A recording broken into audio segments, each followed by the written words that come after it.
Welcome back to The Explainer. So glad you're here because today we are unpacking something absolutely fascinating. We're diving into a story pulled straight from the ancient texts of the Mahabharata, and honestly, it plays out exactly like a modern investigative legal thriller. Seriously, we've got a dramatic crime scene, high-speed pursuits, intense interrogations, and a completely catastrophic failure of the justice system. But since this is ancient mythology we're talking about, the stakes are cosmic, and the consequences literally ripple right through the divine realm. Let's get right into it. We have to start right at the very beginning of the source material. The text opens with King Janamejaya asking this burning, almost unbelievable question. He basically asks, what did the god of justice do to deserve being cursed? And who was the ascetic powerful enough to curse him, forcing a literal god to be born into the Sudra caste? Just take a second to process that. A divine being, the actual embodiment of justice, gets hit with a curse so severe that he's forced into a human birth. How does the god of justice end up on the wrong side of a cosmic ruling? Well, to figure that out, we have to investigate the victim of our mythological true crime. And that brings us to our first act, the vow of silence. To wrap our heads around this curse on the god of justice, we first have to investigate the scene of a truly bizarre ancient crime. So let's set the stage. Imagine the sheer, unbelievable physical endurance we're talking about here.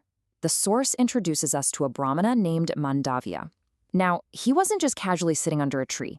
The text explicitly tells us he sat at the entrance of his hermitage with his arms upraised in the strict observance of a vow of silence. And we aren't talking about a quick afternoon meditation session. He sat there for years together. Just try to imagine the profound, almost superhuman concentration it takes to stay physically frozen, completely mute, day after day, year after year, totally detached from the world around you. It's absolutely crucial that we understand what it means when the text calls Mandavya a great ascetic, or Muni. We're talking about someone entirely devoted to religion, truth, and extreme, unwavering self-discipline. For an ascetic of this absolute caliber, a vow is unbreakable. I mean, it is the literal core of his spiritual power. You've got to keep this strict definition in mind, because as we go through this explainer, you're definitely going to wonder, why didn't Mandavya just speak up to defend himself? Right, but for an ascetic, breaking a vow of silence would mean sacrificing his entire spiritual foundation. So speaking just wasn't an option. The silence wasn't a choice anymore. It was his reality. And that quiet, unwavering reality, it's about to violently collide with the outside world in Act 2, a fatal misunderstanding. This is where our narrative really kicks into high gear, shifting from peaceful meditation to sudden, absolute chaos. Let's break down how this spirals into a total disaster in just a matter of moments. Minute 0, while Mandavya is deep in his silent trance, a group of robbers loaded with stolen loot suddenly bursts into his asylum. They're on the run from a superior force of constables, the local guardians of the peace. Panicking, the thieves stash their stolen booty right there in the hermitage and hide. Scarcely a minute later, the pursuing guards arrive on the scene. So within maybe 5 to 10 minutes, this perfectly peaceful sanctuary transforms into an active, highly volatile crime scene, resulting in a mass arrest. The guards rush in and immediately spot our Rishis sitting under the tree. They are in hot pursuit. Their adrenaline is pumping, and they want answers right now. The text tells us they shout at him, asking which way the thieves took, demanding he point it out so they can follow without wasting time. But remember the vow? Mandavya remains perfectly still. The text actually notes that despite being questioned by the authorities, the ascetic said not a word, good or otherwise, in reply. He completely refuses to break his vow, even to help the police. And this perfectly sets up the disastrous cognitive bias that follows. The officers search the asylum and, surprise, surprise, they uncover the hiding thieves and all the stolen plunder. Because Mandavya refused to speak, their suspicion instantly falls right on him.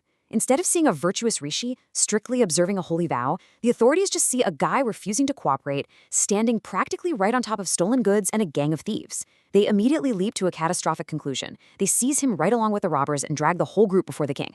Which brings us to a really dark turn in the source text, and into Act 3, the miraculous survival. The king, looking at this so-called evidence, sentences Mandavya to be executed right alongside his supposed associates. The officers, totally oblivious to his true identity, carry out this horrific sentence by impaling the celebrated Rishi. Now, we really need to examine what happens next because it completely defies the laws of nature. Despite being brutally impaled, Mandavya actually remained alive on the stake. He survived for a very long time without any food. The text explicitly tells us that he preserved his own life through his immense ascetic power. That exact same vow of silence and discipline that got him arrested, it's now the supernatural force keeping him alive. And not only does he survive, but he uses his power to summon other Rishis to the scene. The imagery in the source material here is just absolutely haunting. In the dead of night, these summoned Rishis arrive at the execution site, but they don't arrive as men. They actually take the forms of birds. Just picture that incredibly surreal scene for a second. You have a silent, impaled ascetic magically sustaining his own life, completely surrounded by a flock of birds in the pitch black of night. The text says that when these bird Rishis saw him maintaining his ascetic meditation even while fixed on that horrific stake, they were plunged into profound grief. The Rishis, still in their avian forms, reveal themselves and ask him a question that cuts straight to the heart of this whole mystery. They ask, "O Brahmana, we desire to know what hath been thy sin, for which thou hast thus been made to suffer the tortures of impalement." It's the ultimate agonizing paradox, isn't it? Mandavya is entirely virtuous. He is a man devoted to truth, yet he's enduring the ultimate punishment of a hardcore criminal. The other Rishis know that in the cosmic order, this kind of suffering implies a terrible sin, but they literally cannot fathom what a man of his purity could have possibly done to deserve this fate. Which brings us right back to you. This entire tragedy, this horrifying domino effect of wrongful arrest and brutal execution, hinged entirely on Mandavya's absolute refusal to speak a single word to the authorities. He chose the horrific physical torture of impalement over breaking his spiritual vow. It raises a genuinely fascinating question about the complex nature of justice and the devastating price of absolute devotion. Would you break a sacred vow if it meant saving your own life? It's a really heavy thought to leave you with. But understanding this intense, unyielding dedication is exactly what sets up the ultimate reckoning that follows, the moment where the God of justice himself will be called to answer for this very crime. Thanks so much for joining me on this explainer, and as always, keep questioning everything.